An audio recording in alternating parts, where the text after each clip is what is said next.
Bismillahirrahmanirrahim. Assalamualaikum warahmatullahi wabarakatuh.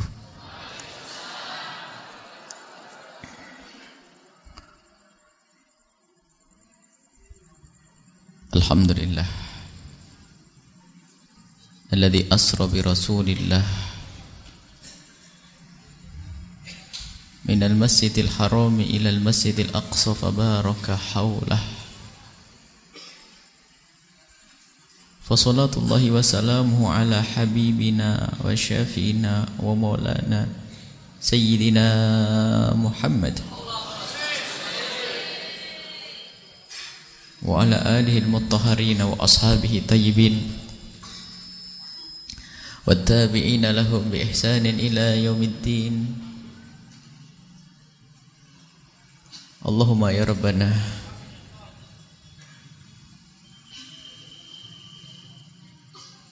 Allahumma ya Rabbana a'izzal Islam wal muslimin wa unsuril Islam wal muslimin wa khudul man khadal al Islam wal muslimin. Allahumma ya Rabbana unsuril muslimina fi Palestin a'inhum ya Rabbana wa ahlik a'da'ahum wa ahlik a'da'ahum. Allahumma ya Rabbana Allahumma ya Rabbana idfa' an jami'il muslimin al-balaya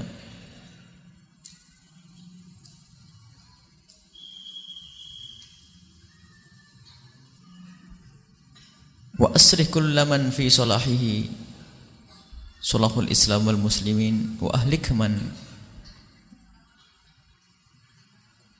fi halakihi salahul Islam wal muslimin wa la tuhlikna ya Rabbana. Allahumma ya Rabbana ukhsurna yawmal qiyamati ma'a zumrati habibika sayyidina Muhammad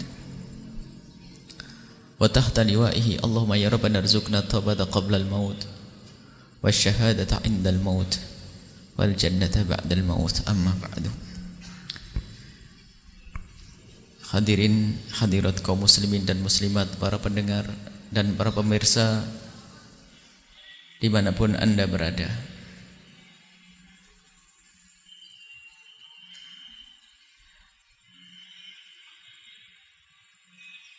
alhamdulillah kita malam hari ini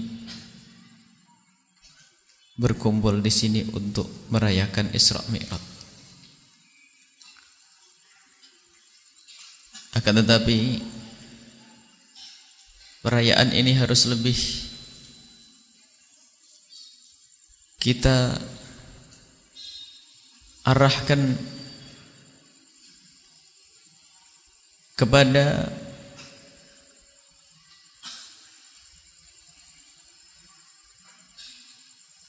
kesadaran hati akan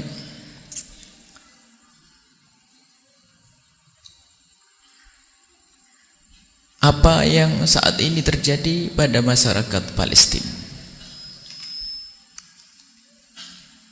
dan tidak bertentangan dengan acara perayaan bergembira. Akan tapi sesungguhnya yang harus kita hadirkan saat-saat seperti ini adalah bagaimana kita berpikir kepada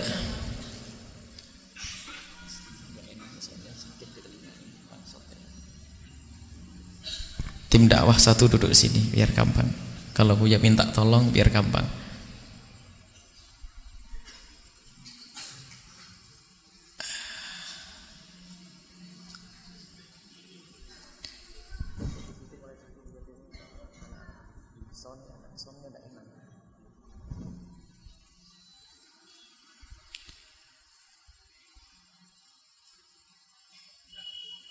Perayaan Isra Mi'raj maknanya adalah mengenang kembali perjalanan Nabi sallallahu alaihi wasallam dari Masjidil Haram ke Masjidil Aqsa. Dan disinilah yang harus kita perhatikan bahwa Masjidil Aqsa Masjidil Aqsa adalah salah satu tujuan perjalanan Nabi Shallallahu Alaihi Wasallam. Artinya di dalam Islam Masjidil Aqsa sungguh sangat diperhatikan. Bahkan yang namanya Masjidil Aqsa adalah urutan ketiga setelah Masjid Nabawi. Kemuliaan Masjidil Aqsa adalah ketiga. Yang pertama adalah Masjidil Haram, kedua Masjid Nabawi, yang ketiga adalah Masjidil Aqsa. Dan di dalam Al-Quran diabadikan Masjidil Aqsa, minal Masjidil Haram ilal Masjidil Aqsa, yang penuh berkah. Artinya perayaan Isra Mi'raj itu sebetulnya seharusnya harus kita hadirkan sebagai upaya untuk mengingat begitu agungnya Masjidil Aqsa, yang saat ini kehormatan Masjidil Aqsa diinjak-injak oleh orang-orang yang tidak kenal Nabi Shallallahu Alaihi Wasallam. Jadi perlu kita bersama merayakan Isra Mi'raj ini, artinya menghidupkan hati kita bagaimana agar kita punya rasa cemburu kepada apa yang terjadi kepada kaum muslimin yang ada di Palestina. Mendengar berita mereka pun kadang jarang, dan membicarakan pun kadang jarang. Jadi bersama Isra Mi'raj ini, ayo kita jadikan Palestina adalah salah satu yang harus kita senantiasa hadirkan dalam doa-doa kita. Kalaupun kita bisa membantu, kita bantu dengan materi. Kalaupun punya kesempatan, kita pun rela dengan nyawa kita. Akan tapi saat ini mungkin yang paling gampang adalah jangan lupa kita memohon kepada Allah Subhanahu Wa Taala, semoga Allah memberikan kejayaan dan kemenangan kepada masyarakat Palestina.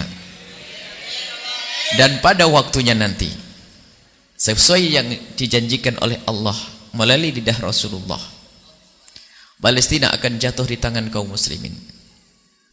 Kemudian saat itu sampai pepohonan dan batu tidak bisa untuk sembunyi oleh orang-orang Yahudi.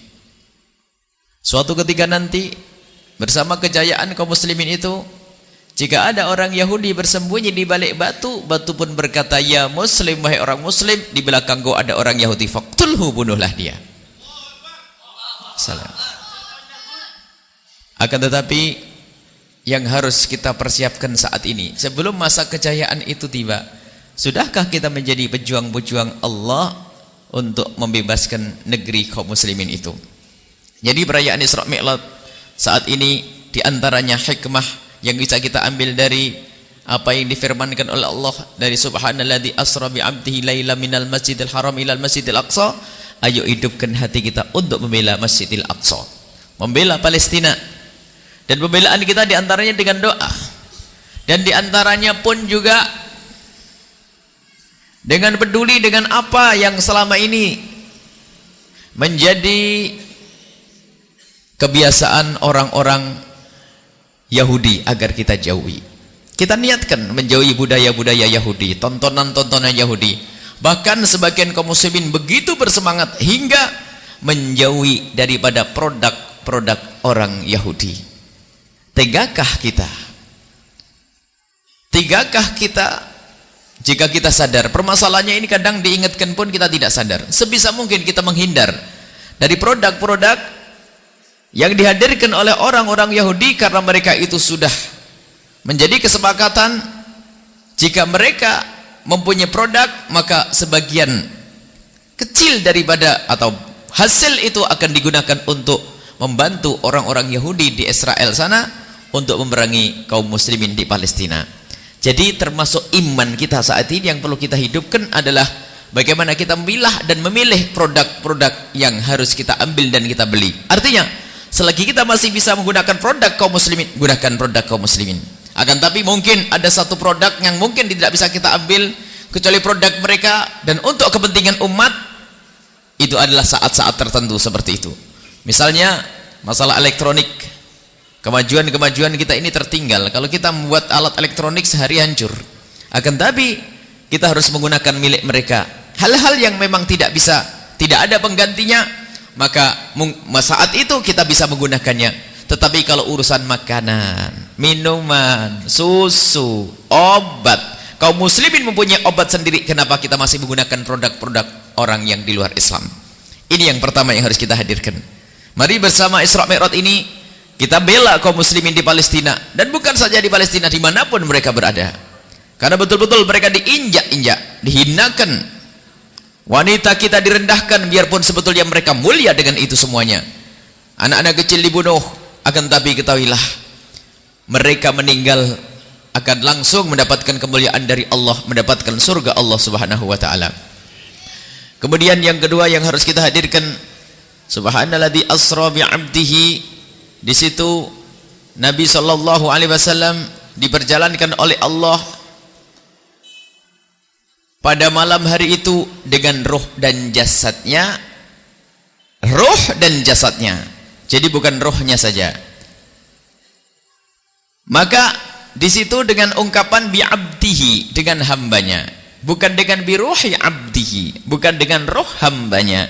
Kemudian ditopang oleh hadis-hadis sahih yang diriwayatkan oleh Imam Bukhari dan Imam Muslim bahwasanya Nabi sallallahu alaihi wasallam waktu itu dinaikkan buraq. Kalau yang pergi hanya rohnya saja, maka enggak perlu naik buraq. Maka ini yang harus kita fahami. Nabi naik buraq.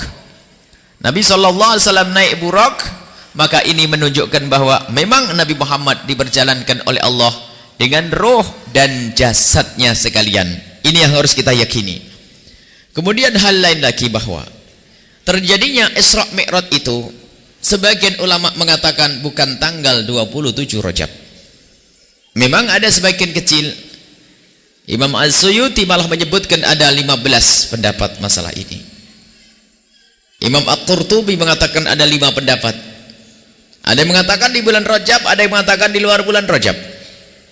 Nah, masalah perbedaan ini tidak penting. Yang jelas Nabi Muhammad pernah Isra Mi'raj, dan ini yang harus kita yakini. Maka yang mengingkari Isra Mi'rajnya Nabi Muhammad hukumnya adalah keluar dari iman, karena disebutkan di dalam Al-Quran murtad orang yang mengingkari Isra dan Mi'rajnya Nabi Sallallahu Alaihi Wasallam. Jadi Isra Mi'rajnya Nabi Muhammad benar, dan terjadi, adapun harinya berbeda-beda pendapat. Maka sebagian kaum muslimin yang tidak mau merayakan perayaan Isra Mi'raj lalu berkata bahwa kita tidak merayakan perayaan Isra Mi'raj karena perayaan Isra Mi'raj itu tidak benar, karena Isra Mi'raj bukan pada tanggal 27 Rajab. Kami pun juga tahu bahwa tidak semua ulama mengatakan tanggal 27 Rajab. Cuman kebanyakan ulama mengatakan Isra Mi'rajnya Nabi terjadi pada tanggal 27 Rajab. Yang perlu kita ingatkan adalah bahwa tidak ada puasa khusus Rajab tanggal 27 Rajab.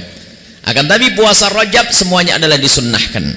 Akan tapi puasa tanggal 27 Rajab secara khusus tidak ada. Puasa Rajaban, puasa Isra Mi'raj itu enggak ada.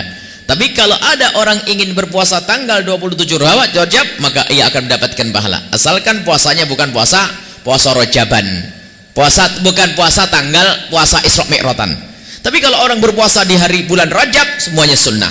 Berpuasa di bulan Rajab adalah sunnah. Dan ini sudah disebut oleh para ulama yang sudah kami sebar artikel tentang puasa Rajab. Adapun memuasai tanggal 27 Rajab dengan keyakinan kalau itu adalah hari di Isra Mi'rajkan Nabi, maka puasa itu yang tidak ada. Puasa tanggal 27 Rajab. Dan tidak dianjurkan secara khusus, akan tapi tetap disunnahkan berpuasa tanggal 27 ataupun sebelum dan setelahnya. Sebab tanggal 27 termasuk bagian daripada bulan Rajab, maka bulan itu, hari itu pun juga masih disunahkan kalau kita ingin berpuasa. Kemudian yang lainnya, bahwa di situ ada lailan. Subhanalladzi asra bi 'abdi lailan, malam hari. Kenapa malam hari? Dan sungguh malam hari adalah malam yang layak bagi seorang hamba untuk mengadu kepada Allah dan berkomunikasi khusus kepada Allah Subhanahu wa taala. Maka pergunakan malam-malam hari kita untuk mengadu kepada Allah, memohon kepada Allah Subhanahu wa taala. Dan Nabi sallallahu alaihi wasallam waktu diperjalankan menuju kemuliaan yang luar biasa, itu pun terjadi juga di malam hari. Ini adalah di antara, kalau kita cermati dari firman Allah Subhanahu wa taala, subhanalladzi asra bi 'abdi laila minal masjidil harami ilal masjidil aqsa alladzi barakna haulahu linuriyahu min ayatina. Akan tapi wahai kaum muslimin muslimat, perjalanan Nabi ini luar biasa dahsyat. Kemudian Nabi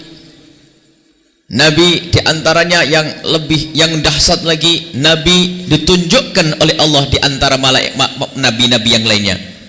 Waktu Nabi masuk Palestina ke Masjidil Aqsa, Nabi diminta untuk menjadi imamnya para nabi. Dan memang Nabi adalah imamnya para nabi, karena Nabi Muhammad adalah paling mulianya para nabi.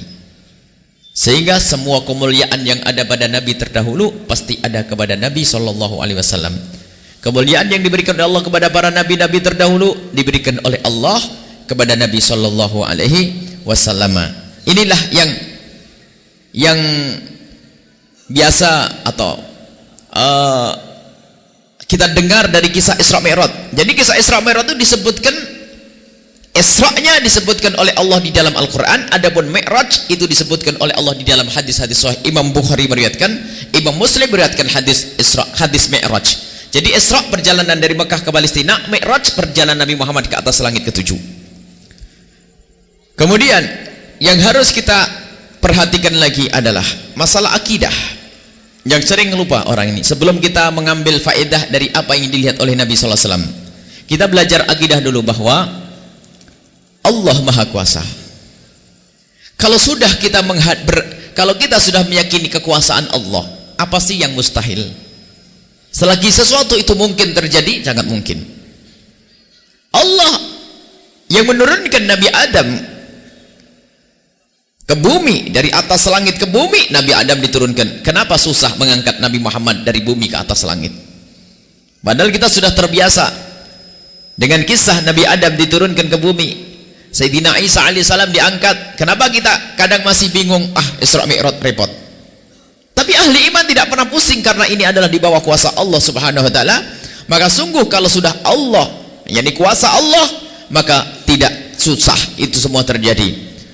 Kemudian kalau kita hanya mengandalkan akal kita, ketahuilah bahwa akal kita ini hanya akan bisa memahami sesuatu yang butuh ruang dan butuh waktu. Kalau tidak butuh ruang dan waktu, dan tidak ada kejadiannya, jadi kejadian itu butuh ruang dan waktu. Kejadian. Jadi kejadian Isra Mi'raj, kejadian. Jadi kejadian, maksudnya segala sesuatu Allah Subhanahu wa taala tidak butuh ruang, tidak butuh waktu. Maka kita tidak bisa memahaminya. Akan tapi sesuatu yang ada ruang dan waktu, baru akal nanti bisa memahaminya. Jadi kalau sudah berkenaan dengan kuasa Allah, kita sedikit bicara tentang masalah keimanan ya. Orang beriman tidak harus melihat dengan matanya, tidak harus dia merasakan dengan salah satu panca inderanya. Orang bisa meyakini begitu saja, tanpa harus mata melihat, tanpa harus telinga mendengar, tanpa harus dirasakan dengan lidahnya. Ada orang bisa meyakini itu semuanya. Sebab keyakinan adalah urusan hati. Cuman bisa saja keyakinan itu dikirim melalui telinga. Sehingga tidak benar jika ada orang ingin percaya akan terjadinya Isra Mi'raj harus melakukan riset. Riset apa? Sebab kejadian Isra Mi'raj sekali dan sudah terjadi pada Nabi. Nggak ada orang yang bisa melakukan riset lagi. Saya akan melakukan riset. Riset apa? Isra Mi'raj. Terus saya mau naik buruk. Buruk siapa? Jadi ini adalah tugas hati untuk meyakininya. Sehingga kita bisa meyakini sesuatu biarpun tidak bisa diindra oleh panca indera kita.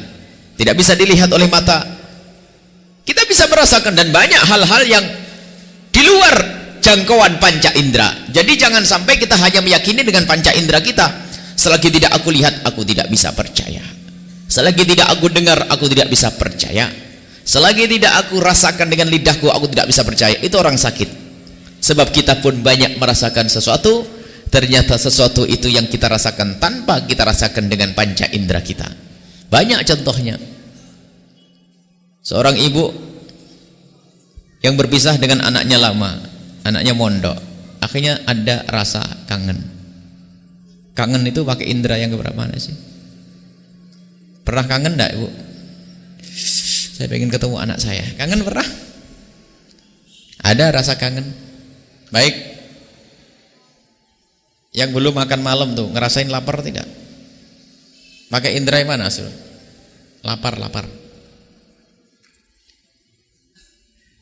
Tetangga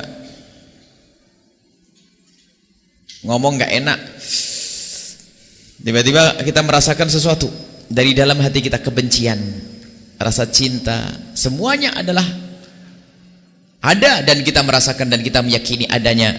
Akan tapi itu semua ternyata tidak butuh diindra oleh salah satu panca indera kita. Kita merasakan lapar, yakin seyakin-yakinnya bahwasanya saya lapar sehingga saya ke dapur mengambil nasi. Siapa yang ngasih tahu lapar tadi? Telinga tidak mendengar ya, lidah tidak merasakan, akan tapi itu rasa. Jadi ternyata indera pun ada sesuatu yang tidak dijangkau oleh panca indera, kita meyakininya. Sama banyak hal yang kita tidak pernah melihatnya, ternyata kita begitu mudah mempercayainya. Pernah dengar kota New York, Amerika? Pernah kita dengar Libya? Pernah kita dengar Mauritania atau dengar Malaysia atau Singapura? Yang belum pernah ke sana, dengar. Amerika itu ada atau tidak? Hah? Yang benar. Hah? Kata siapa ada? Hah? Kata TV. Katanya. Pernah lihat enggak? Enggak lihat langsung. Pernah ke sana? Tapi pernah apa bisa percaya? Ayo percaya enggak ada Amerika? Percaya. Karena apa? Berita melalui telinga. Jadi berita nyampe kepada kita dengan telinga kita, maka kita percaya. Padahal yang ngasih tahu pun belum tentu benar. Wong televisi penyiarnya saja kita nggak kenal. Dia hanya cerita tentang Amerika, berita kejadian di Amerika, kejadian di Saudi, kejadian ini. Itu tukang berita pun belum tentu sholat. Artinya kalau orang fasik mestinya tidak bisa kita percaya. Tapi kenyataannya sampai hari ini pun kita percaya. Makanya itu mutawatir. Biarpun orang fasik kalau sudah berkumpul meyakini sesuatu, misalnya tentang memberitakan sesuatu tentang Amerika, itu tidak akan berbohong. Namanya berita mutawatir, berita yang diberitakan oleh jumlah orang yang banyak, mau tidak mau kita pasti meyakini. Biarpun itu orang kafir berkata, jalannya macet, rame, jembatannya roboh, dari ujung sana ada orang pada berjejer pinggir jalan, Pak jembatannya roboh, nggak bisa lewat. Percaya atau tidak? Percaya. Kalau tidak percaya maksa dulu ke sana, sampai sana roboh bener kan? Jadi kita itu bisa mempercayai sesuatu dengan berita. Begitu juga kisah Isra Mi'raj, karena yang memberitakan adalah Allah dan Rasulnya. Kenapa kita susah mempercayainya? Yang mempercayakan adalah Allah. Allah yang punya waktu dan Allah yang punya ruang. Jadi ruang dan waktu tidak penting bagi Allah. Nah, kalau ruang dan waktu Allah yang menciptakannya, Allah tidak butuh ruang dan tidak butuh waktu. Kejadian itu butuh ruang dan butuh waktu. Sementara yang membuat kejadian itu adalah Allah, maka bisa saja Allah membuat kejadian, ruang dan waktu tidak penting lagi sudah. Makanya perjalanan Nabi SAW sudah nggak perlu yang namanya waktu, nggak dihitung waktu di situ. Jadi perjalanan Nabi SAW sudah Allah yang memperjalankan. Allah tidak butuh ruang dan Allah tidak butuh waktu. Yang butuh ruang dan waktu itu adalah kejadian. Semua kejadian butuh ruang dan waktu. Contohnya, kalau ada orang mendengar kami lagi minum, saya minum itu kejadian, sebuah pekerjaan, kejadian minum saya. Jadi karena saya minum, maka orang bisa bertanya, kapan minumku dan di mana minumku? Betul atau tidak? Karena saya minum, maka kejadian yang namanya minum itu butuh ruang dan butuh waktu. Sehingga kalau ada orang mendengar berita Buya Yahya minum, maka bisa ditanya di mana minumnya dan kapan minumnya. Bisa dijawab kan? Minumnya di masjid, waktunya malam hari. Tapi di saat saya tidak minum, artinya tidak ada kejadian minum. Bisakah ditanya kapan minumnya dan di mana minumnya? Coba. Karena tidak ada kejadian. Dan Allah bukan sesuatu, tidak bisa disebut sebagai kejadian atau hadath, sesuatu yang baru terjadi, tidak. Karena Allah yang membuat semuanya ada. Baik, ini adalah masalah akidah dan kadang pelik ini. Kita tinggalkan saja masalah ini. Intinya bahwa meyakini kejadian Isra Mi'raj adalah sangat mudah bagi ahli iman. Karena apa? Yang memberitakan adalah Al-Quran, berita dari hadis-hadis sahih dari Nabi SAW. Maka saat itu bagi ahli iman seperti Sayyidina Abu Bakar As-Siddiq sangat mudah mempercayainya. Dan kita pun harus seperti itu. Percaya dan tidak usah bertanya lagi. Seperti apa caranya? Nggak usah bertanya. Yang jelas diberitakan Nabi dinaikkan Burak dengan perjalanan yang luar biasa cepat. Dan tidak usah Nabi Muhammad dirubah jasadnya menjadi badan cahaya seperti yang dikatakan oleh sebagian orang. Ada sebagian orang Nabi Muhammad waktu diperjalankan dirubah oleh Allah menjadi badan cahaya. Enggak. Nabi diperjalankan oleh Allah dengan roh dan jasadnya. Lah kok enggak kebakar? Wong yang memperjalankan adalah yang menciptakan api, kok kebakar? Ini Nabi Muhammad SAW, mukjizat ini, kejadian yang luar biasa. Kemudian di dalam perjalanan Nabi itu banyak hal-hal yang bisa kita ambil pelajaran. Banyak sekali. Puluhan yang dilihat oleh Nabi SAW. Di antaranya ini yang perlu kita hadirkan di zaman sekarang. Dan yang harus kita ketahui bahwa yang dilihat Nabi Muhammad waktu itu adalah umatnya, bukan umat lain. Yang dilihat oleh Nabi Muhammad adalah umat beliau. Apakah yang masuk surga adalah umat beliau? Ada yang bertanya, apakah surga itu ada? Surga sudah ada dan neraka sudah ada, ini sering ditanyakan. Memang ulama berbeda pendapat. Apakah surga tempatnya orang ahli iman itu sudah diciptakan oleh Allah atau belum? Kebanyakan ulama mengatakan surga sudah diciptakan oleh Allah. Kemudian yang dilewati oleh Nabi, yang dilihat Nabi itu apakah surga yang sesungguhnya atau neraka yang sesungguhnya? Jawabnya adalah yang dilihat oleh Rasulullah adalah surga yang sesungguhnya dan neraka yang sesungguhnya. Biarpun bagi orang yang mengatakan surga belum diciptakan, kita mengatakan, ulama kita mengatakan surga sudah diciptakan oleh Allah. Tapi bagi orang yang berpendapat bahwasanya surga belum diciptakan, maka ketahuilah yang dilihat Nabi pun adalah hakikat. Sebab apa? Nabi yang membawa adalah Allah. Kalau sudah Nabi dibawa oleh Allah, tadi waktu sudah tidak berguna, waktu tidak penting. Jadi ketahuilah Nabi bisa menyaksikan masa lalu dan masa yang akan datang dalam waktu yang sama. Itu pemberian dari Allah Subhanahu wa taala. Jadi apa yang dilihat oleh Nabi nggak ada beda, apakah masa lalu, sekarang dan akan datang. Jadi Allah membukakan kepada Nabi masa lalu, ilmu Allah diberikan kepada Nabi. Artinya Nabi bisa menyaksikan masa lalu dan Nabi juga melihat sesuatu yang akan terjadi. Allah melihat apa yang akan terjadi dan Nabi Muhammad diperjalankan oleh Allah Subhanahu wa taala. Maka yang dilihat oleh Nabi Muhammad adalah hakikat neraka yang sesungguhnya. Bukan mimpi melihat neraka, tapi lihat neraka yang sesungguhnya. Yang harus kita ketahui bahwasanya siapa yang dilihat oleh Rasulullah. Dalam satu riwayat Imam Baihaqi dengan riwayat yang lebih jelas, riwayat serupa juga diriwayatkan oleh Imam Bukhari rahimahullah taala. Kejadian yang pertama yang dilihat oleh Rasulullah adalah ra'a rijalan, Nabi Muhammad melihat kaum laki-laki ya'kuluna lahman natinan, kaum laki-laki memakan makanan yang busuk. Wa fi jambihi, di sampingnya adalah lahman tayyiban. Wa fi jambihi, di sampingnya al-lahmut tayyibu, satu daging yang harum, an-natiju yang masak. Nabi melihat orang rakus melahap daging busuk di dalam neraka. Kemudian di sampingnya ada daging harum, tapi ternyata dibiarkan begitu saja. Lalu Nabi Muhammad bertanya, man haula ya Jibril? Ini di dalam neraka yang sesungguhnya.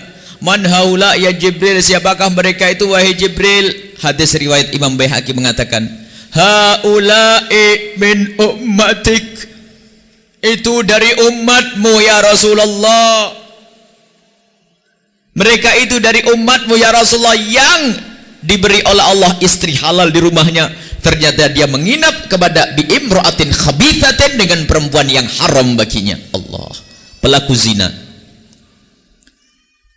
Jadi kejadian maksiat itu sangat banyak sekali. Akan tapi maksiat yang diperlihatkan oleh Allah di perjalanan Nabi yang sangat agung, ini menunjukkan maksiat yang sangat agung, yang sangat besar maksudnya dosanya. Jadi subhanallah, zina. Dan dilihat oleh Rasulullah itu umat Nabi Muhammad SAW. Dan semoga itu bukan kita. Amin. Umat Nabi Muhammad dilihat Rasulullah melakukan zina. Dan alangkah banyaknya manusia terjerumus dalam zina. Di rumahnya ada istri yang cantik dan soleha, akan tapi terpesona di luar. Bahkan kadang pun dia tergoda. Bukan perempuan itu lebih cantik dari istrinya, akan tapi hawa nafsunya yang menggodanya. Dan itu adalah manusia yang hina, perzinaan. Dan ini sangat mengerikan zaman sekarang, zaman rusak. Maka takutlah kepada Allah. Zina, zina, zina menjadi sebab kefakiran ilmu, kefakiran iman, kefakiran harta, menjadi sebab kehinaan yang namanya zina. Hina di diri, hina di keluarga, hina di masyarakat. Lihat, Kalau semua aib bisa saja dihapus, kalau orang kafir masuk Islam hilang aibnya, tapi kalau yang namanya zina akan tetap menempel di jidat sampai kapanpun. Bezina, sampai anaknya pun akan kena hina karena perbuatan orang tuanya. Zina yang hina Allah. Dan kisah ini dilihat oleh Rasulullah 2 kali. Kemudian Rasulullah melewati perempuan yang bergelantungan dengan, mohon maaf, dengan susunya, dan dia merasakan sakit, diseksa di neraka. Lalu Nabi Muhammad bertanya, man haula, siapa mereka? Dijawab oleh malaikat Jibril, itu adalah dari wanita-wanita dari umatmu yang memasukkan keranjangnya lelaki lain untuk berzina dengannya. Maksudnya wanita-wanita yang berzina. Allah. Wanita-wanita yang berzina dilihat oleh Rasulullah sallallahu alaihi wasallam. Semoga itu adalah bukan wanita-wanita kita semuanya. Amin. Dan itu hakikat. Dan alangkah banyaknya orang terjerumus dalam zina. Zaman-zaman rusak, semakin hari semakin teledor orang tua, semakin teledor lembaga pendidikan, semakin teledor pembimbing urusan anak-anak didik. Perzinaan semakin hari semakin parah.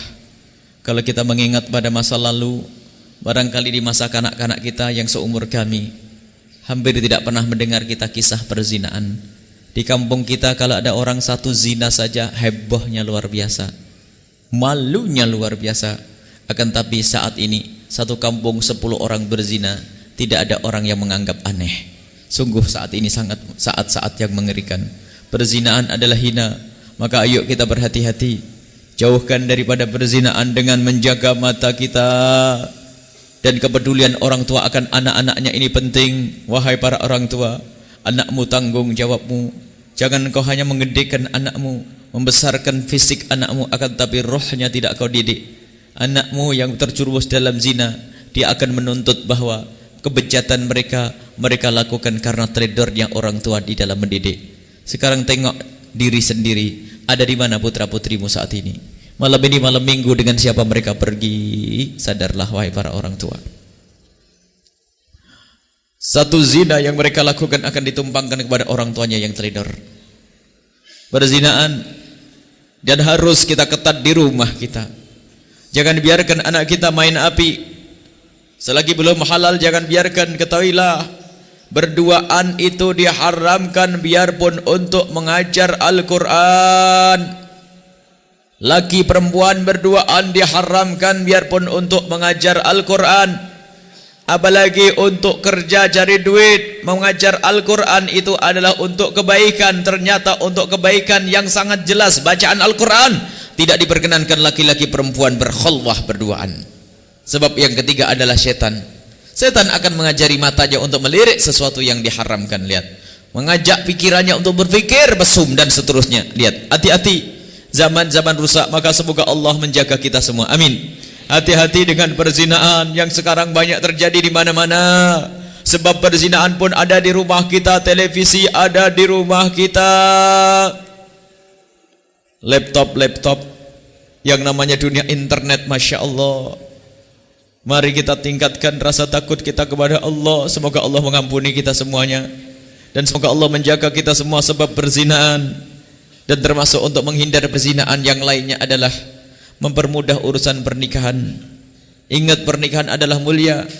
Idza tazawwajal abdu faqad istakmala nisfal iman falyataqillaha fi nisfil baqi.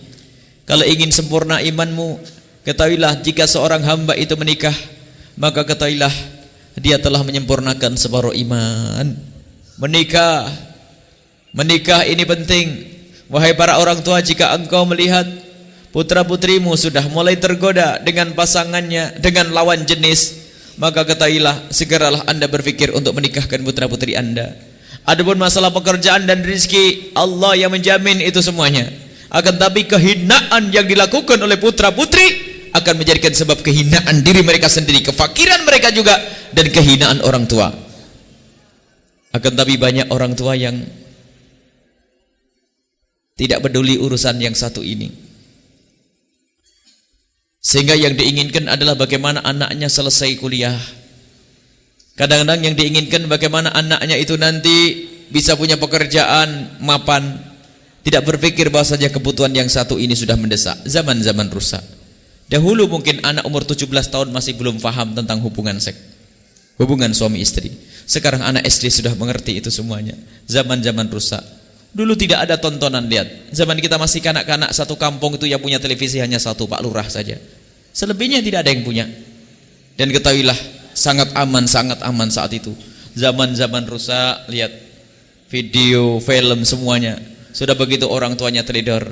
Ketahuilah, sekarang sudah waktunya kita memikirkan anak kita untuk menuju kehalalan pernikahan. Enggak ada pernikahan dini. Enggak ada dini. Kalau sudah waktunya tidak dini lagi. Ini undang-undang ini yang merusak. Anak SMP zina boleh, umur SMP kalau dinikahkan ditangkap. Katanya ini pelanggaran undang-undang anak kecil dinikahkan.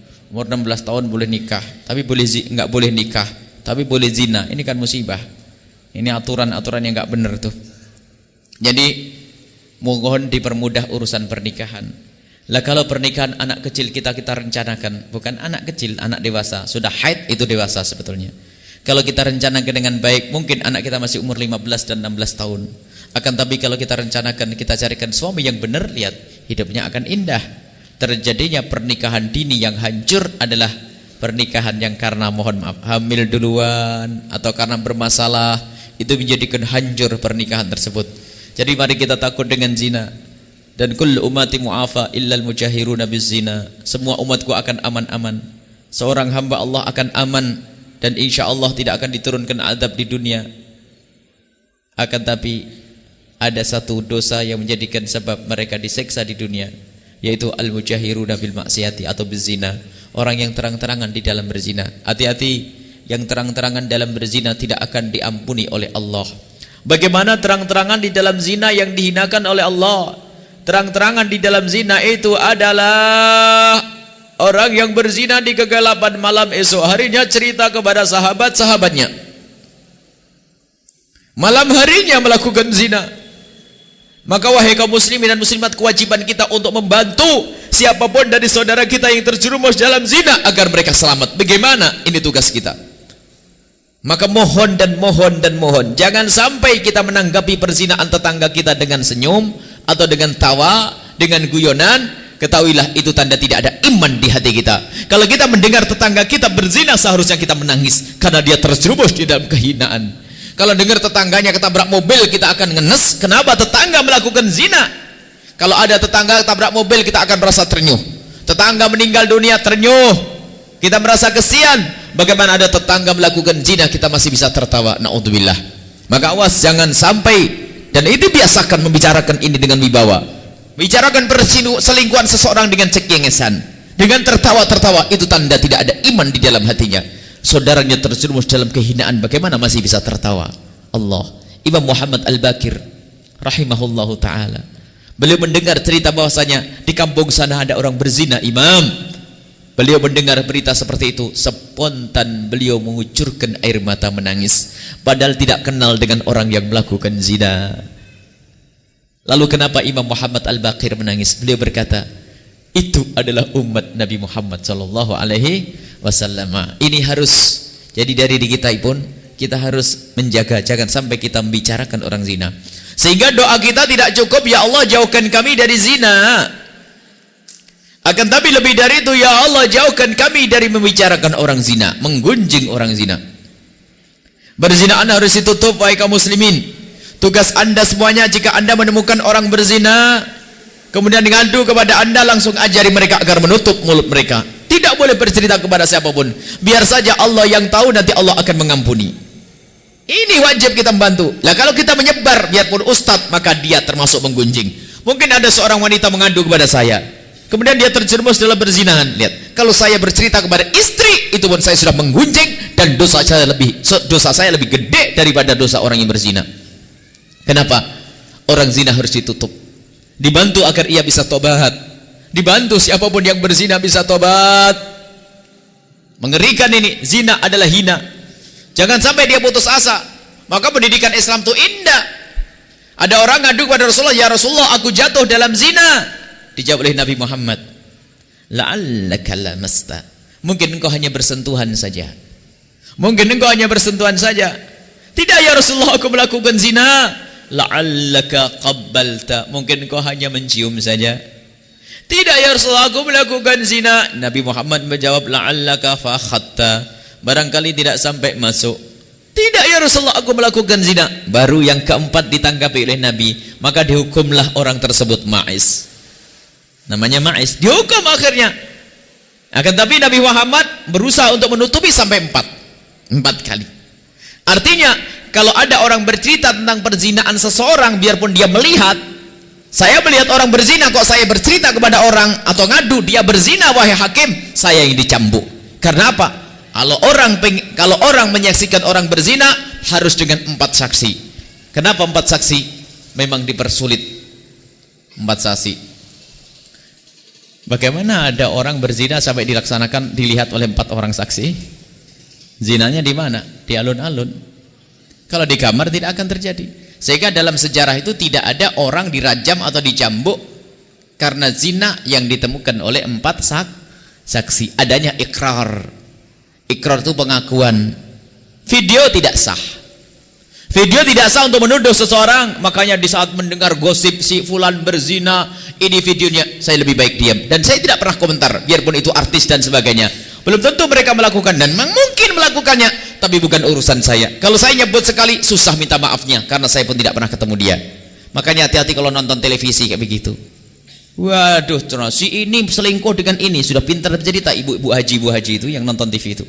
Apakah tidak tahu kalau itu juga bab neraka? Menggunjing orang berzina adalah lebih gede dari zina. Maka jangan sampai kita membiasakan bercerita tentang perzinaan seseorang. Kalau anda pun yakin tahu orang berzina, kelihatan di mata anda sendiri, maka ketahuilah anda pun tidak boleh bercerita kepada siapapun. Allah, tidak boleh bercerita kepada siapapun. Kalau anda bercerita maka anda termasuk menggunjingnya. Dan kalau anda ditangkap oleh hakim maka anda telah menuduh qadzaf. Selagi anda tidak bisa mendatangkan 4 saksi, anda sendiri akan dihukum. Kenapa? Karena yang namanya zina harus ditutup, bukan untuk disebar-sebarkan. Bantulah mereka untuk menutup. Kemudian diantaranya, na'udzubillah, semoga Allah menjauhkan kita dari zina.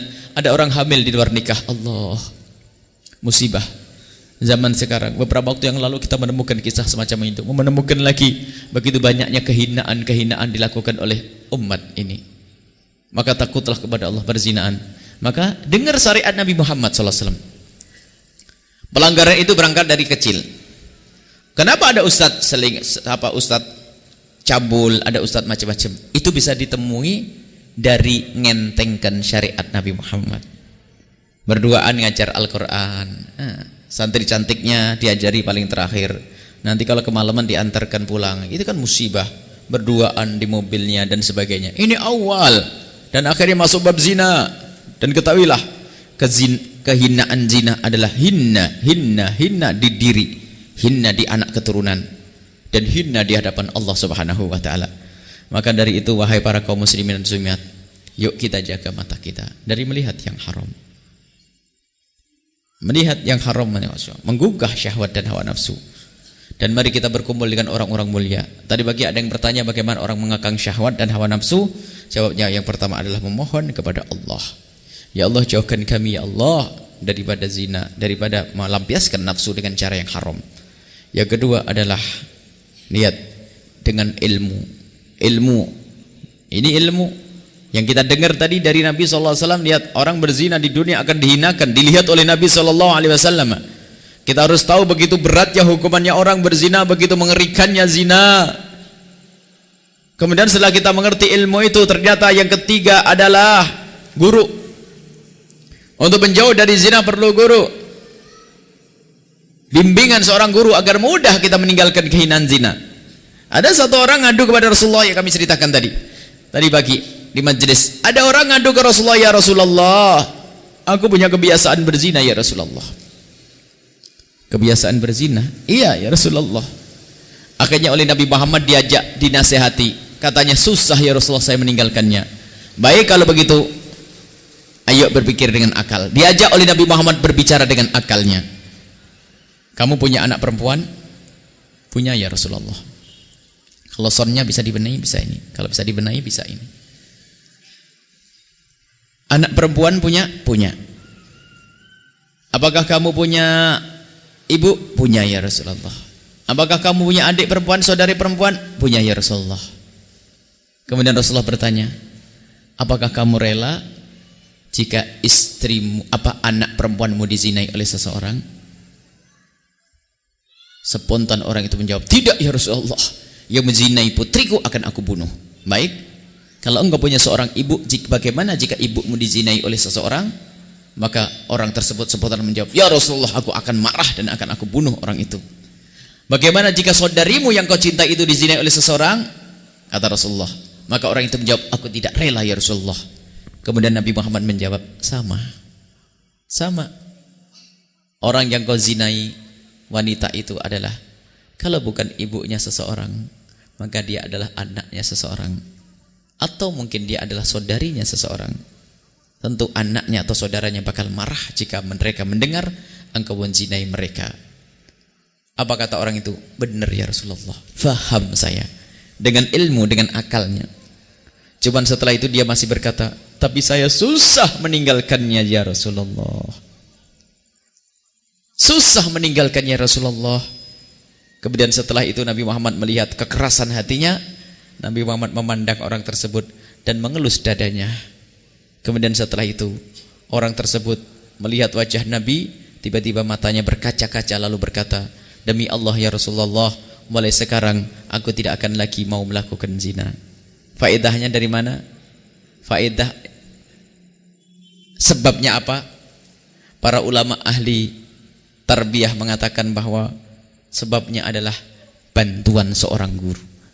Jadi kadang kita mau tobat itu berat, susah, biarpun kita ingin tobat, akan tapi di saat dibimbing oleh seorang guru, maka begitu mudahnya kita untuk kembali kepada Allah Subhanahu wa ta'ala. Maka pentingnya berguru. Dan kita semua merasakan, kadang kalau kita duduk dengan guru itu gak ada kepikiran maksiat.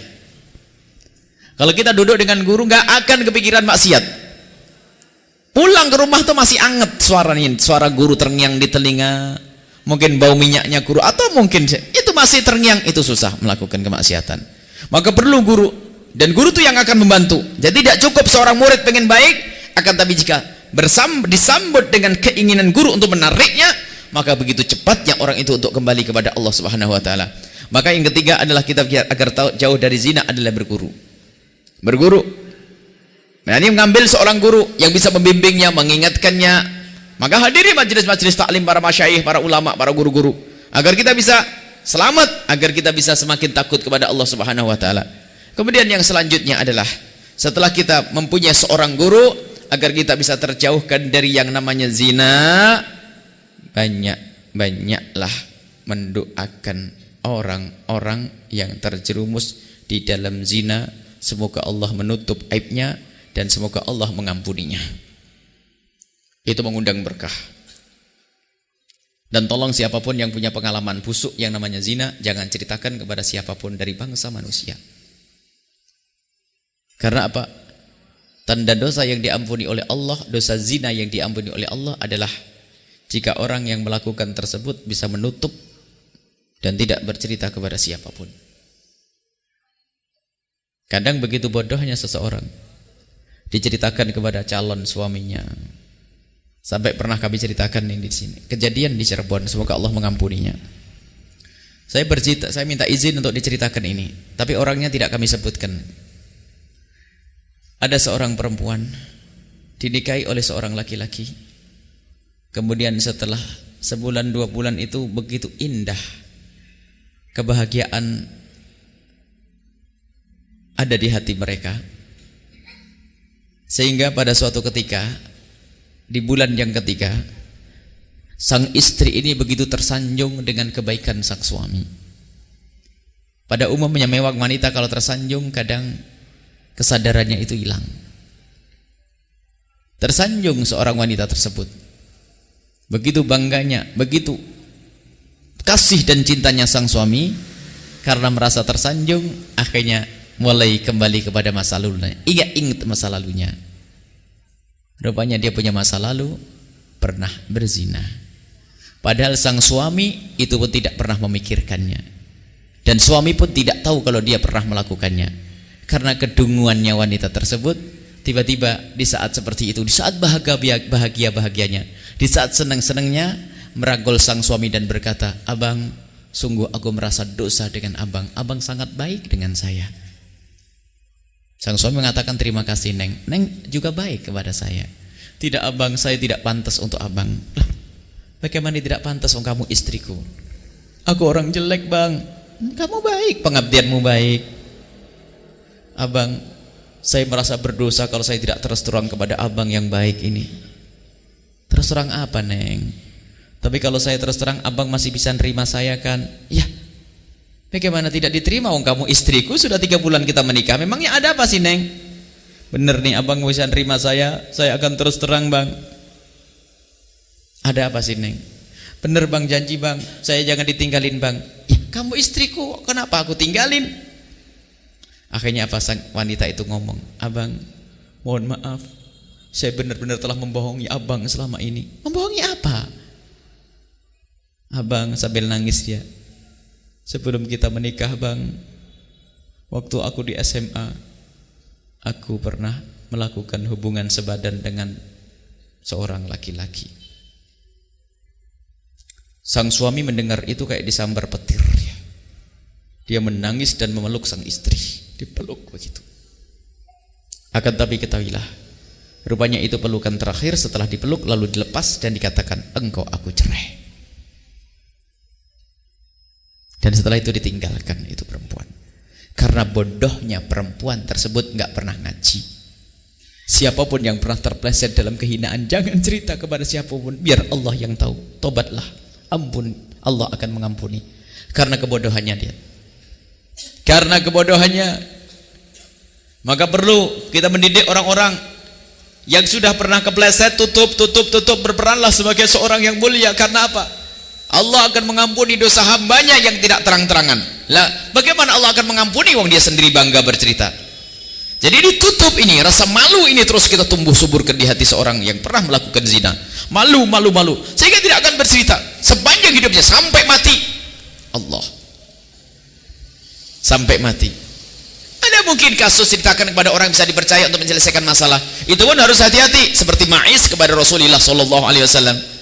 Cuman kadang curhat, bagaimana cara menyelesaikan saya? Termasuk mohon maaf, jika anda menemukan, semoga tidak ada di antara kita, amin, jika anda menemukan seorang wanita hamil di luar nikah, anda punya kewajiban untuk menolong mereka, yaitu dengan cara mengajar mereka untuk menutup aibnya. Bagaimana ada kandungan? Oh gampang, tidak susah. Sebab jangan sampai ini nanti dihinakan di masyarakatnya. Kalau seorang wanita di masyarakatnya sudah dianggap bezina, itu mudaratnya besar. Misalnya seorang wanita si A ini terus masyhur di kampungnya pernah hamil di luar nikah. Setelah melahirkan pun lihat orang sekampungnya melihat dengan picik kalau dia pernah berzina. Lihat orang-orang fasik akan menganggap, pasti dia mau dengan saya karena pun dia pernah melakukan zina. Godaannya semakin besar, ketahuilah. Satu sisi, karena orang mandang picik, ini pernah.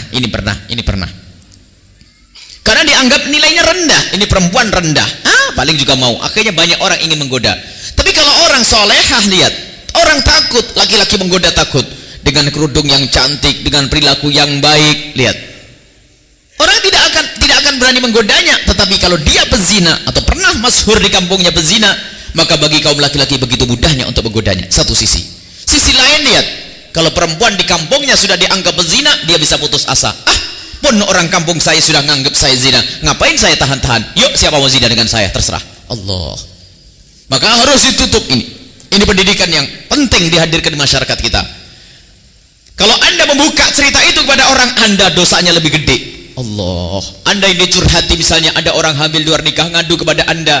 Setelah itu anda ceritakan orang, si A hamil luar nikah. Allah, anda punya dosa lebih gede daripada dosa pelakunya tersebut. Maka ini hati-hati. Isra Mi'raj kita adalah membersihkan hati kita dari kekotoran seperti ini, membersihkan lidah kita dari menggunjing orang-orang berzina. Zina ada di mana-mana. Kita melihat berita koran, kadang-kadang kita pun jarang melihat, kadang setiap berita koran ada pemerkosaan. Di televisi dikit-dikit pemerkosaan. Allah, begitu hinanya manusia-manusia itu. Ini dilihat Rasulullah SAW. Maka dari itu, ayo kita benar-benar berhati-hati. Jangan mengentengkan berduaan dengan laki-laki. Allah, Subhanallah. Maka wahai adik-adikku yang aku cintai, jika engkau sudah ada keinginan, mohon syahwat yang tidak bisa dibendung, artinya pernikahan bagimu adalah wajib. Kalau permasalahannya adalah enggak punya modal, ketahuilah janji Allah yang menikah karena menghindari keharaman seperti ini, maka akan dibuka oleh Allah pintu rezeki. Tetapi kalau engkau melanggar dengan haram, pintu rezeki ditutup. Susah menjadi kaya setelah itu, susah menjadi benar setelah itu, karena orang tersebut tidak sabar melakukan perzinahan. Tapi di saat bergolak hawa nafsunya, syahwatnya, dia hanya berpikir halal, halal, halal. Kalau halal enggak mau, lalu dia menikah karena menghindar dari zina, maka ketahuilah akan dibuka rezeki oleh Allah Subhanahu wa taala. Dan yang menikah karena Allah akan dimudahkan segala urusannya oleh Allah. Iyakunu fuqara yughnihumullah. Kalau orang itu fakir akan dikayakan oleh Allah. Maka ayo kita mempermudah urusan pernikahan. Jadi Isra Mi'raj kita adalah mempermudah pernikahan. Ini paling penting. Jangan berpersulit. Hati-hati. Yang pilah-pilah, yang pilih-pilih, padahal sudah ketemu seorang yang secara agama adalah cukup. Tidak harus menjadi ustadz. Kalau semua harus nikah dengan ustadz, pada tidak menikah nanti ya. Ustadz pun belum jaminan. Ada ustadz ngentekin syariat Nabi Muhammad, ada ustadz ngasih contoh tidak baik. Jadi intinya yang boleh menikahi denganmu adalah orang yang soleh atau solehah. Solehah maknanya apa? Takut dari kemaksiatan, menjaga diri, itu sudah cukup. Adapun ilmu selanjutnya, belajar bersama suami istri, belajar bersama, datang ke majelis bareng-bareng. Mari kita hindarkan keluarga kita dari zina dengan kita permudah urusan pernikahan mereka. Dan juga semoga Allah Subhanahu wa taala benar-benar menjaga kita semuanya. Ini penting. Naudzubillah, dilihat oleh Nabi sallallahu alaihi wasallam namanya zina. Jadi pendidikan menutup aib ini sangat penting, yang jarang dihadirkan. Menutup aib. Makanya jangan suka gunjing perselingkuhan seseorang.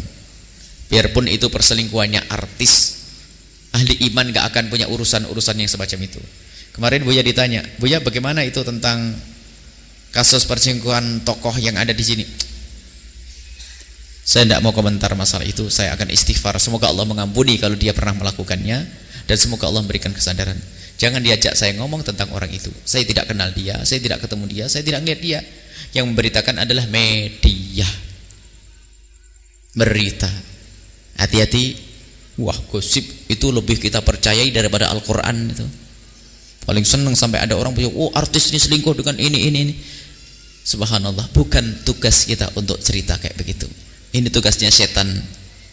Baik, perzinaan yang dilihat oleh Rasulullah sallallahu alaihi wasallam, ahli neraka karena perzinaan. Ahli neraka karena perzinaan. Kemudian juga dilihat oleh Nabi sallallahu alaihi wasallam adalah orang yang berjalan dengan perutnya besar, jatuh lagi, berdiri lagi, jatuh lagi, berdiri lagi, jatuh lagi. Setelah itu malaikat Jibril bertanya, man haula, siapa mereka itu? Dijawab oleh malaikat Jibril, mereka itu adalah orang-orang yang makan riba. Hati-hati, berusahalah untuk menghindar dari riba. Bunga, kalau ada di antara yang hadir yang masih berurusan dengan bunga, saat ini saat indah, yuk kita mengadu kepada Allah. Semoga Allah menjauhkan kita dari riba. Jangan sampai memaksakan urusan bisnis sampai harus ngambil pinjaman dengan riba. Riba itu bukan saja renten yang tidak resmi. Sekarang ada renten resmi itu yang diadakan oleh negara. Masya Allah. Pengen punya utang atau tidak punya utang? Pengen punya utang atau tidak punya? Tapi kenapa banyak maksa ngutang? Alasannya pengen mengembangkan bisnisnya. Masya Allah. Takutlah kepada Allah. Pokoknya siapapun yang ada di tempat ini yang masih tergoda dengan yang demikian ini, semoga Allah memberikan kesadaran dan semoga Allah mengampuni. Tidak berkah wahai kaum muslimin. Semua perdagangan bisnis yang di situ ada ribanya tidak berkah. Bisa menjadikan hati kotor. Lihat, buahnya biasanya hatinya kotor. Kemaksiatan yang lain mudah dilakukan. Kebencian dengan sesama pun sering hadir. Lihat, gunjing kepada orang pun dari hati yang kotor seperti itu. Maka dari itu yuk kita hindarkan dari makan riba. Berurusan dengan riba. Riba itu kayak apa tuh? Riba itu macam-macam. Dan riba itu kadang tidak harus ada untungnya. Riba yang umum selama ini kita kenal adalah riba gord. Kullu qardin jarra naf'an fa huwa riba. Kalau kami meminjamkan kepada Anda duit 100.000, kemudian harus dikembalikan menjadi 101.000, itu sudah menjadi riba. 1.000 tok tambahannya, atau 100 rupiah, bahkan itu riba. Biarpun tidak gede, tapi dosanya tetap gede. 1 rupiah itu apa sih untungnya? Biarpun 1 rupiah, maka tambahan itu adalah menjadikan riba dan haram hukumnya. Bahkan bukan saja itu, kullu qardin jarra nafa, pokoknya kemanfaatan yang dikembalikan kepada yang meminjamkan itu adalah riba. Aku meminjamkan kepada Anda duit 100.000, tolong kembalikan 100.000 plus pijet, itu sudah riba. Lihat, mengerikan. Mari kita takut kepada Allah Subhanahu wa taala. Permasalahannya kadang kita ngentengkan. Dan sebabnya ada, sebabnya hubbud dunya. Pengen segera gede bisnisnya. Allah memaksakan harus meminjam ke tempat yang haram, yang ada bunganya. Maka harus sudah kita waktunya. Dunia itu singkat sekali. Kalau seandainya kita tidak punya mobil, akan tapi kita selamat, lihat, nanti kita akan selamat di akhirat nanti. Akan tapi ada orang naik mobil ternyata hanya selama 70 tahun saja enak, setelah itu di alam barzah diseksa. Tolong riba, bersihkan rumah tangga kita dari riba, usaha kita dari riba. Maka mari kita lintaskan doa kepada Allah, semoga orang-orang yang masih berurusan dengan riba dari tetangga kita, orang di kiri kanan kita, semoga Allah mengampuni mereka dan menggantinya dengan yang bersih tanpa riba. Dan kalau ada di antara yang hadir saat ini yang masih berurusan dengan riba, ingat, menghadaplah kepada Allah yang Maha Kuasa, yang memperjalankan Nabi menurut akal, tidak masuk akal. Mungkin Anda saat ini, lihat, karena Anda ingin kembali kepada Allah, Anda di dalam kehinaan riba, maka kalau Anda yakin Allah akan mengentaskan Anda, Allah mengangkat Anda. Makanya saat itu kita hadirkan, berjuang, pokoknya saya harus keluar dari riba. Saya tidak boleh terus berurusan dengan riba. Takutlah kepada Allah, hukuman Allah mengerikan. Kadang ketidakfahaman atau mungkin ketidakpedulian, ustadz pun riba tanpa sadar karena kebodohannya. Loh, kok ada ustadz bodoh? Kenyataan. Saya menemukan seorang ustadz minjemkan duit kepada seseorang, misalnya bulan depan harus dibayar, dan dia mengatakan ini tidak ada riba loh bu ya, riba haram, ngomong gitu padahal. Kemudian tak taunya bulan depan itu tidak bisa bayar, orangnya datang minta tempo. Ya sudah, tiba kalau memang minta tempo maka saya denda. Didenda, ada tambahannya. Tapi ini bukan riba loh. Bagaimana bukan riba? Ini kenyataan seorang ustadz, semoga Allah mengampuninya. Dan juga dia punya Al-Quran, hafalan Qurannya ada, ilmunya juga ada, akan tapi lihat kepekaannya tidak ada. Jadi hakikat riba ya begitu. Ada orang nggak bisa bayar maka didenda gara-gara nggak bisa bayar. Itu riba. Atau tidak didenda tapi dari awal sudah diberi tambahan, itu namanya riba. Sekecil apapun, hati-hati wahai kaum muslimin dan muslimat. Jangan Anda meribakan, jangan Anda mengambil riba. Jangan Anda meribakan, hati-hati, takutlah kepada Allah. Kalau saat ini ada orang yang hidupnya dengan riba, maka itulah Allah Maha Kuasa. Kalau Anda menghadap kepada Allah dengan benar-benar dan sungguh-sungguh, begitu mudahnya Allah menyingkirkan Anda dari riba tersebut. Bebas dari riba, sehingga setelah itu Anda akan mulia di dunia dan di akhirat. Maka termasuk kami himbau, urusan beli mobil jangan berurusan dengan riba, urusan beli motor jangan berurusan dengan riba. Kalau ada di antara kita yang sudah terlanjur, maka minta ampunlah kepada Allah, tapi berjanjilah untuk yang akan datang jangan sampai kita melakukan riba. Godaan bisnis, godaan urusan perdagangan, godaan kemajuan, godaan sekolah anak-anak kita. Mari kita menghindar dari yang namanya riba. Semoga di malam Isra Mi'raj ini benar-benar kita dijauhkan oleh Allah dari keharaman-keharaman tersebut. Dan masih banyak yang dilihat oleh Nabi sallallahu alaihi wasallam di neraka. Dilihat oleh Nabi neraka. Ini saja barangkali semoga bisa jadi pelajaran. Urusan zina, urusan riba ini banyak terjadi di masyarakat kita. Allah, riba itu sudah umum. Riba umum. Bahkan ada orang berdoa. Doanya gini. Minta doa kepada kami, Buya, tolong doakan Buya agar gul kan? Gul apa Pak? Saya mengajukan permohonan ngutang haji. minta doa. Kenapa tidak minta doa langsung duit saja kok ngutang? Memang orang sakit, ini sakit ya. Barangkali ada hadir di tempat ini orang itu. Anda sembuh setelah itu. Jadi rupanya dia ngajukan permohonan, asetnya itu akan dimasukkan ke bank untuk dapat untuk bisnis. Supaya dia minta doa agar dapat pinjaman riba, suruh doain. Berarti saya doain masuk neraka, begitu tuh. Allah perlu kesadaran wahai kaum muslimin. Anda yakini, yang tidak yakin nggak ditolong oleh Allah. Kadang-kadang cari pembenar.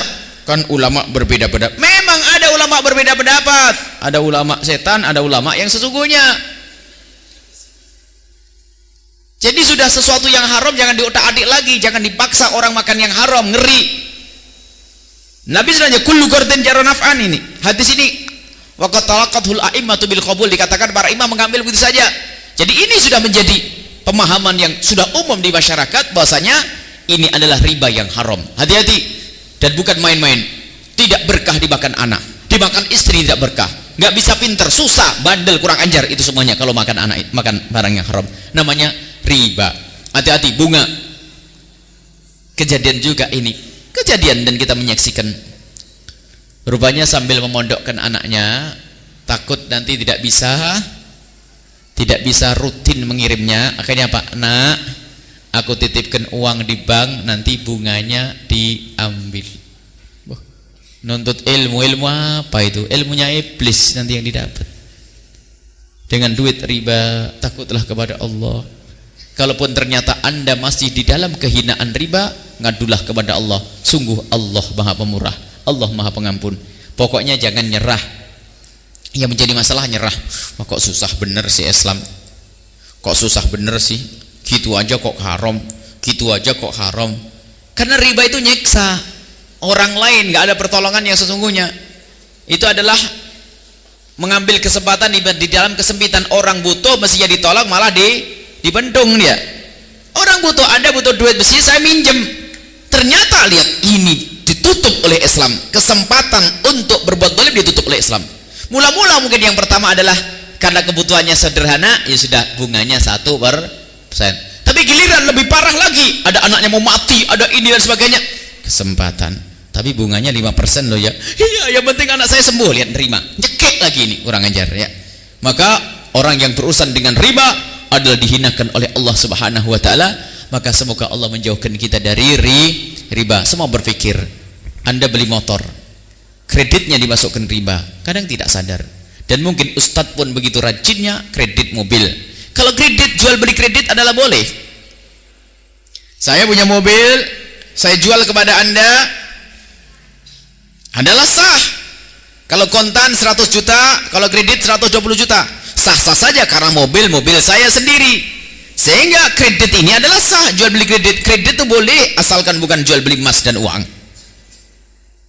Akan tapi permasalahannya adalah di saat sebuah showroom nggak punya duit, maka untuk menurunkan beberapa unit mobil, maka dia bekerja sama dengan namanya bank. Bank yang membayari nanti, bank yang menurunkan itu semuanya. Sehingga saya hanya perantara saja, saya hanya pakai nama showroom, sehingga bank menurunkan dana untuk menurunkan mobil. Sehingga Anda mengambil mobil, kemudian Anda menyicil kepada bank. Nyicil apa saja? Nyicil sekalian bunganya tadi itu. Na'udzubillah. Termasuk yang lainnya. Maka mari kita semua memohon kepada Allah, semoga Allah menghindarkan kita dari hal-hal semacam ini. Baik, ini saja wahai kaum muslimin dan muslimat, malam Isra Mi'raj kita seperti ini. Mari kita kembali ke rumah kita. Ke rumah kita. Urusan perzinahan. Kamar Anda sudah rapi atau belum? Barangkali ada sebuah kamar yang digunakan tidur putri Anda yang sudah gede, ada yang kebuka. Sampai Nabi mengajarkan harus dipisah. Kalau sudah usia tamyiz, hendaknya dipisah laki dengan perempuan. Dan wahai para suami, berusahalah untuk membenahi kamar mandi agar tidak terbuka aurat. Setan pandai, dari melihat waktu mandi sekelebat saja setan akan mengajak membayang-bayangkannya sampai kapanpun. Jadi dari sini pun harus kita perhatikan di rumah kita.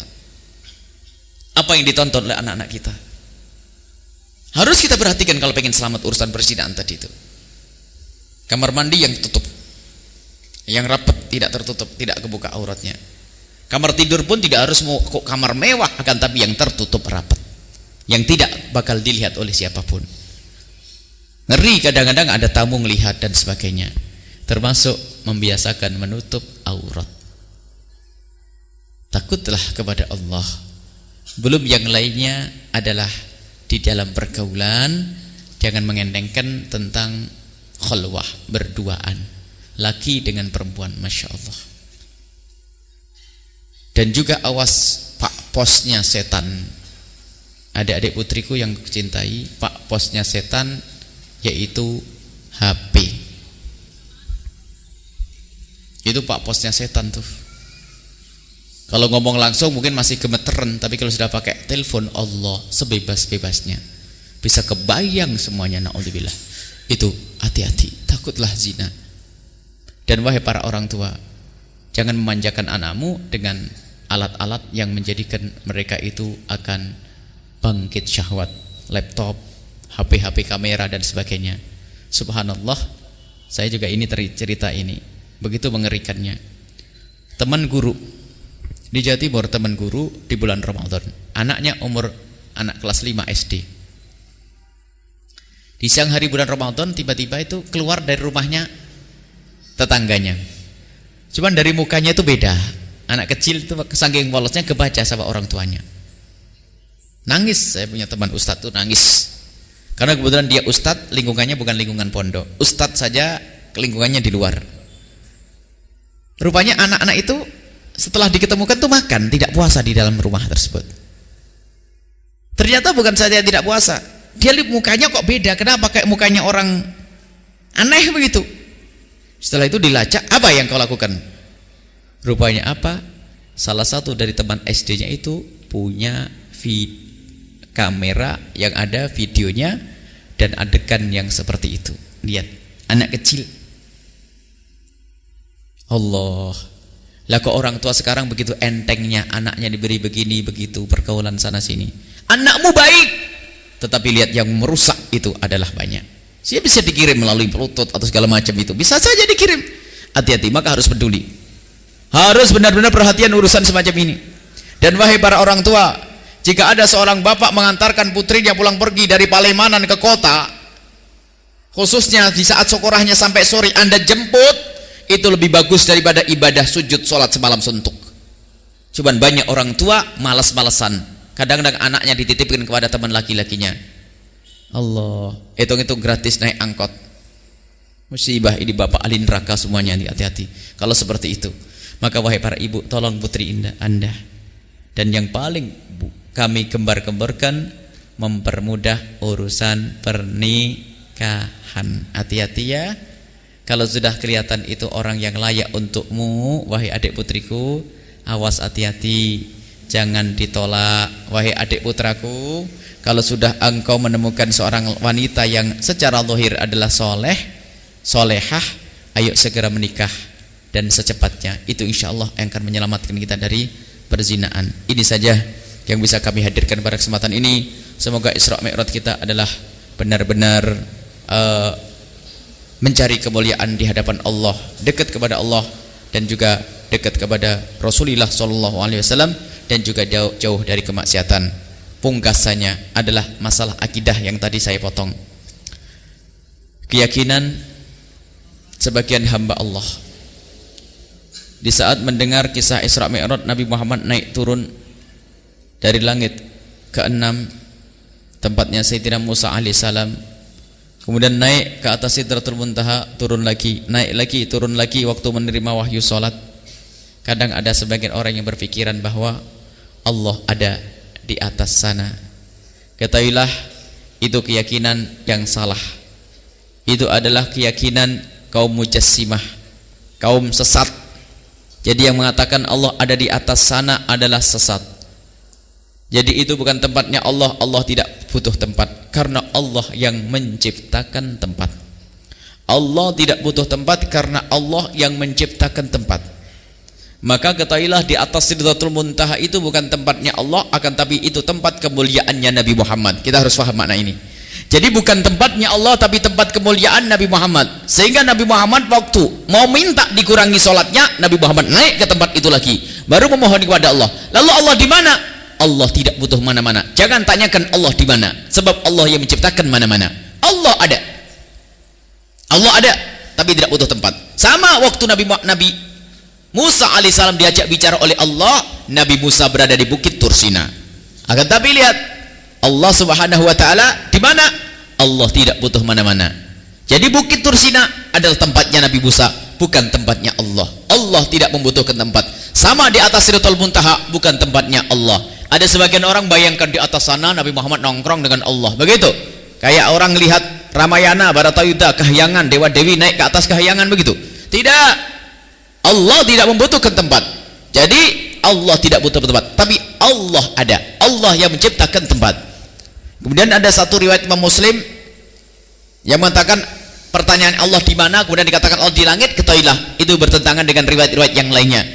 Kesimpulannya adalah jangan sampai ada yang meyakini Allah di atas langit sana, sebab langit adalah ciptaan Allah dan Allah tidak butuh kepada langit, tapi Allah ada.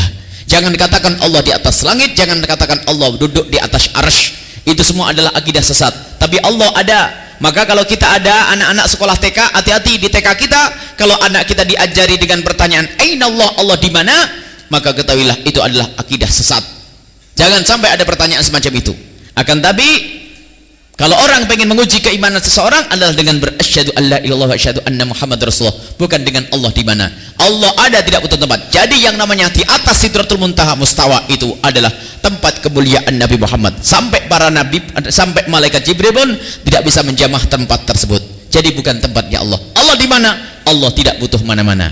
Inilah Allah, jangan dikatakan di atas. Allah itu ada. Maka kebanyakan orang awam di kampung kita itu biasanya kalau ngomong itu sering pakai istilah atas. Semuanya terserah yang di atas. Ini pemberian dari yang di atas. Siapa yang di atas itu? Ini akidah siapa itu? Masa ahli sunnah wal jamaah Asy'ariyah ngomong begitu? Jangan dikatakan di atas. Kenapa sih ngomong Allah kok usah benar? Katakan semuanya pemberian dari Allah. Ini adalah dari Allah. Beres. Kenapa pakai atas-atas? Pernah dengar atau tidak? Ya ini nggak benar, nggak pernah ngaji itu. Yang herannya sudah ngaji masih begitu, ngajinya ngantuk. Jangan dikatakan Allah di atas. Allah tidak butuh atas. Katakan ini semua dari Allah. Jangan dikatakan di atas. Allah tidak butuh atas. Baik, ini saja ya. Ini masalah akidah yang sangat penting. Jangan sampai kita kebawa kepada akidah. Sekarang mulai Bu, orang anti tawassul itu Bu, orang anti perayaan kayak begini, orang anti maulid Nabi itu mengatakan Allah ada di atas ars. Musibah. Dan juga ada satu artikel masalah amalan Sya'ban. Ini barangkali ada amalan Sya'ban. Ada artikel tentang amalan Sya'ban, kami hadirkan dari riwayat-riwayat yang sahihah, hadis-hadis Nabi SAW yang benar. Jadi para asatid boleh mengambil tentang buku tentang Sya'ban, hujjah-hujjahnya. Dan bagi siapapun yang di tempat yang jauh, jika tidak sempat bisa mengambil dari fotokopinya langsung, bisa melihat di web di www.buyahya.org. Di situ ada artikel tentang Sya'ban, kira-kira apa yang perlu dilaksanakan di bulan Sya'ban.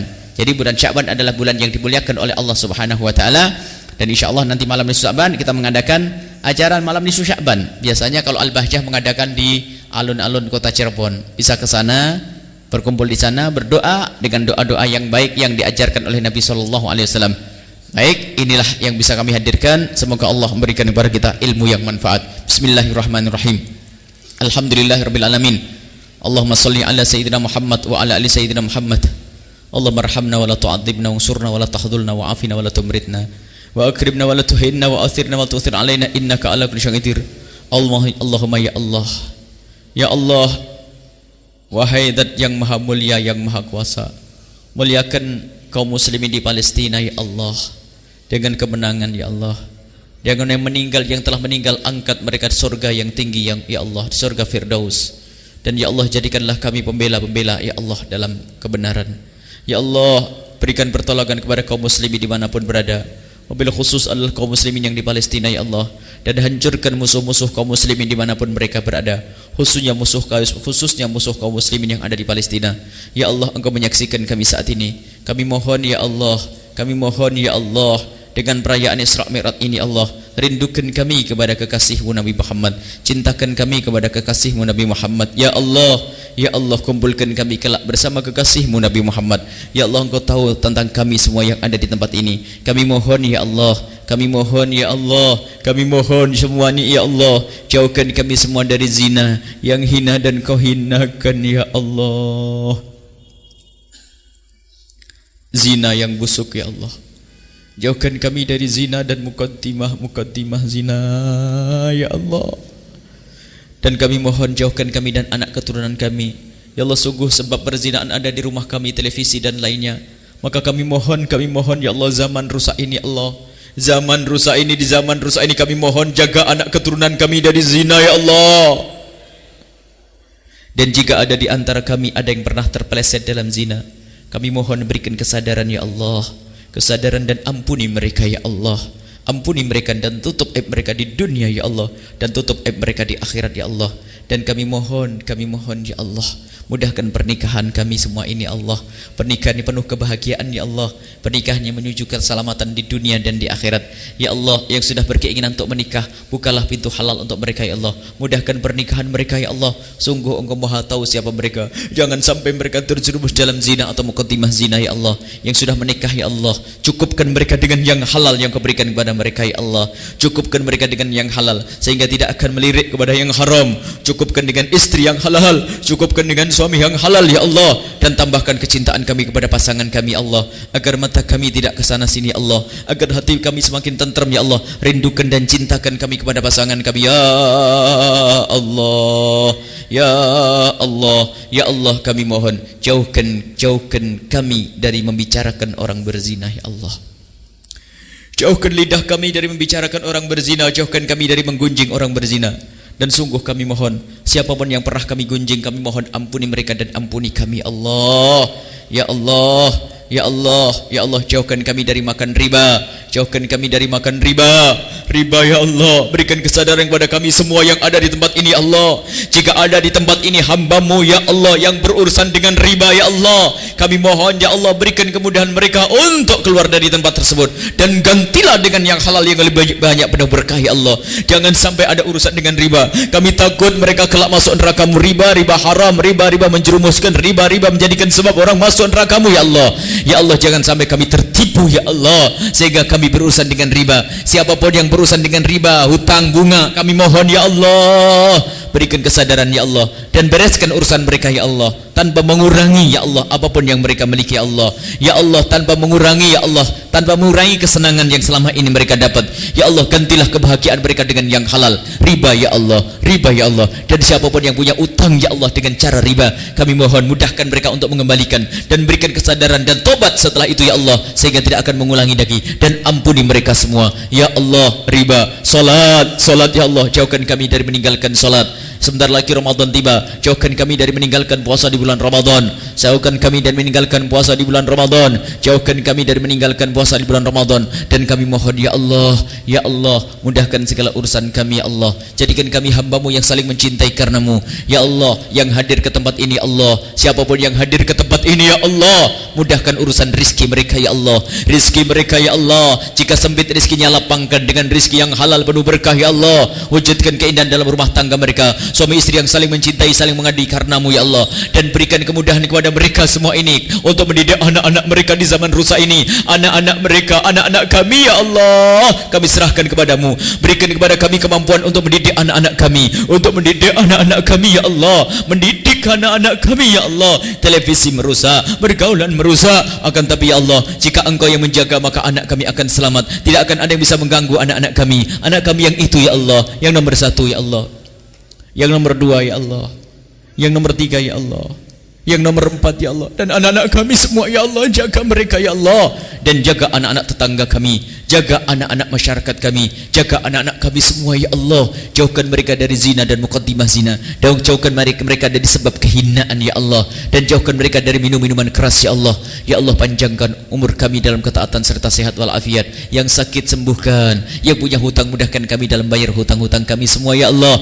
Dan kami mohon berikan kepada kami semua husnul khatimah, husnul khatimah, husnul khatimah, mati dalam keadaan iman, dan ampuni orang tua kami, ampuni guru-guru kami, ampuni anak-anak kami, ampuni murid kami, baik yang meninggal atau yang masih hidup ya Allah, dan berikan kepada kami husnul khotimah, mati dalam keadaan iman. Dan kami mohon jadikanlah ya Allah ucapan kami saat kau cabut nyawa kami kelak adalah kalimat agung dan mulia, la ilaha illallah Muhammadur Rasulullah, la ilaha illallah Muhammadur Rasulullah, la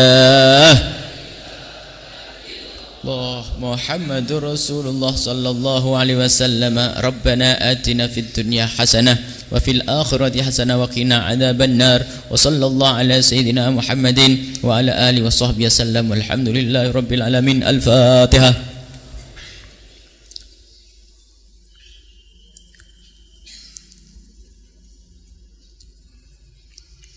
Ibu bapak, pengumuman besok ada majelis hadis sekaligus ada fikih puasa praktis sudah kita mulai. Sekaligus yang belum punya buku ngambil buku fikih puasa praktis agar bisa ngerti hukum puasa. Sekaligus pelajaran hadis besok pagi di majelis Al-Bahjah Sendang Sumber di pesantren. Ini saja, mohon maaf, mohon doa selalu. Wabillahi taufiq wal hidayah. Assalamualaikum warahmatullahi wabarakatuh.